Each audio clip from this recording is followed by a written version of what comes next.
sa Good Vibes. Hilig mo bala mag-bike? Hilig mo man bala magkape? Ini ang konsepto sang isa ka biker.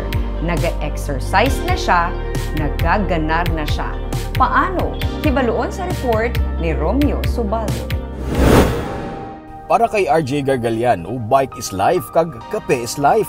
Gani sa makita niya online ang konsepto sa Thailand nga may naga-motor nga nagabaligya sang kape na pinsara niya nga testingan ini pinaagi naman sa pagbisikleta. Interest niya ang pagbisikleta, sumugod pa lang sang elementary. Hilig naman ang kape kag mayara siya gani sang kapihan sa barangay Handumanan sa Bacolod. Ang duha niya ka mga interes gindungan niya kag ini ang naging resulta, mobile kapihan. Kape is interest mo magiging kape? Oo, kape. Bali, may coffee shop ko sa Balay, sa Handumanan.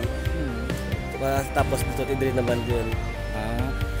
Sumbot sa ligon, sa imo nga concept, pwede mo siya masabayan, duha mo kahilig, bike kag kape. Pwede gid. Pwede gid. Ga-bike ka na, paglabot do extra income naman. Exercise ka, ga-earn. Ikatatlo niyo palang ini nga Sabado sa pagsaka sa barangay Granada. Kag nangin maayo ang nangin resulta. Makapaubos man siya sang tubtub 25 ka cups ang kape. Aga pa siya naghalin sa Handumanan nga may karga nga kape, tubig, takore, cups kag mini stove. Isa ka oras niya nga ginabisikleta halin sa Handumanan padulong sa Granada. Do bali antes ko magalin ning studyoan ko man nga ma-plaster ko akong gamit nga comfortable mo makalabot di. Tiyo so okay naman. Mo may best man nga bugat man kay sa mga taklaron balaw pero okay man. Inang ikaw lang isa tanan kita ra?